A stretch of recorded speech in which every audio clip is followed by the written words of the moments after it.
This is aPauling News, your most trusted source for fake real news. I'm Paul Chatto. In the UK, it seems you just can't keep a good man pretending to be a woman down.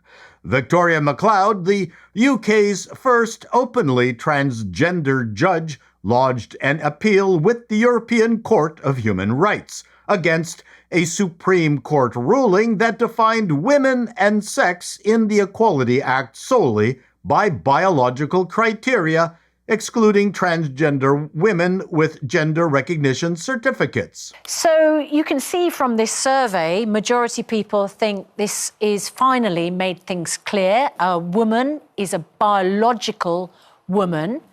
You, as a judge, disagree. Well, I do, and I don't know any lawyers who find the judgment clear at all. Vicky doesn't know any lawyers that find the judgment clear at all. Let's review the extremely complicated UK Supreme Court ruling. We quote, "The legal definition of women under the Equality Act refers to biological sex." My gosh, that is complicated. No wonder lawyers don't understand it. As a UK judge, Vicky didn't like the UK Supreme Court's judgment, threw a hissy fit, and is now petitioning the European Court of Human Rights with no jurisdiction in the UK because there's nothing like a UK judge dedicated to upholding the laws of the land of the country they have pledged their allegiance to, who suddenly doesn't like the laws of the land where it doesn't suit them. Vicky complains that the ruling excluded transgender voices from the judicial proceedings, saying, "For the trans community, it embodies a simple truth. There must be no more conversations about us without us." Because, as we all know, when an albino mass murderer is on trial, it's crucial to find an albino mass murdering judge to preside over the case, so there would be no more conversations about albino mass murderers without albino mass murderers.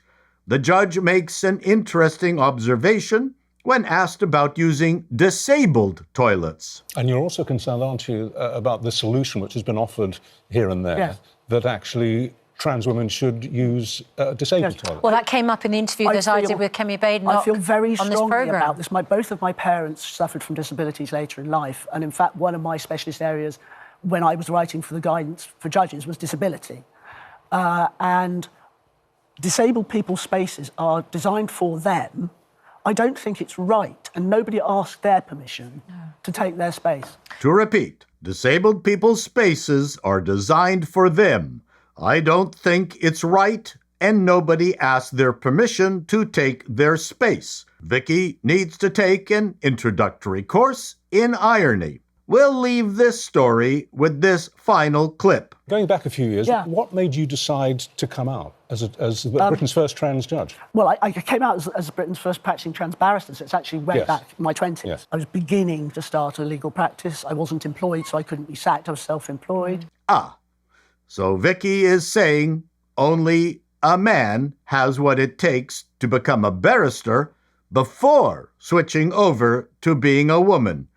Because as we all know, men make the best women. The F-47 is the United States Air Force's highly classified sixth-generation fighter jet under the Next Generation Air Dominance Program, designed to replace the F-22 Raptor and dominate future air conflicts. Key features include unmatched stealth, advanced sensor fusion with AI-driven collaborative combat aircraft, a vast combat radius exceeding 1,000 nautical miles, and high speeds over Mach 2, all delivered via a networked system rather than just a single aircraft. But does it have lane assist? Up here in Canada with the rest of the great white dorks, this report comes by way of Juno News. Ontario Teachers Union hands out awards for activism, not math or science. The Elementary Teachers Federation of Ontario has handed out more than a dozen awards, but not one recognized classroom excellence in teaching math, literacy, science, or pedagogy, because knowing your times table is not as important as learning to carry a placard in the hot sun. Literature awards went to projects advancing social justice themes. Curriculum awards highlighted equity-focused resources, elevating union-aligned activism as the highest professional achievement, because when you graduate from your major in rodent grievance studies, only union jobs will be available. Roughly 2/3 of all awards celebrated work in anti-racism, anti-oppression, DEI, Wi-Fi password people, climate change, and decolonization. There was a breakout room for people wanting to put in their own septum rings. When asked why none of this year's awards recognized classroom excellence in math, literacy, science, or pedagogy unless explicitly tied to progressive political causes, the union did not respond. Remember, folks, homeschool your kids. And finally, under the category of "this gender nonsense can't get any worse," we go to South Australia, where we found this headline: Health officials' trans stillbirth remark fuels woke row. A parliamentary committee examining the impact of stillbirth on mothers has prefaced its evidence by acknowledging that men who have transitioned or are transitioning to become women should also be part of the conversation around the loss of babies during labor and pregnancy. Despite the medical impossibility of trans-identifying men ever becoming pregnant or enduring the hardship of miscarriage, one of South Australia's most senior health bureaucrats reassured that her use of the terms women and woman was not intended to be exclusionary in the context of stillbirth. Founder of Still Aware, Claire Ford, said, "I am all for equality and respect, but this does seem a bit weird, to be honest. The reality is that if you don't have a womb, you are not going to be affected by this issue.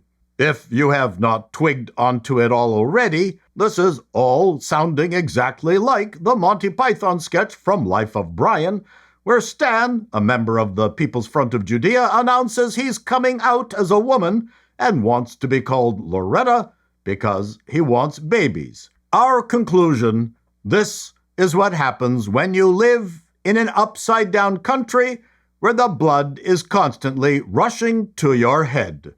This is aPauling News, and that's the way it is.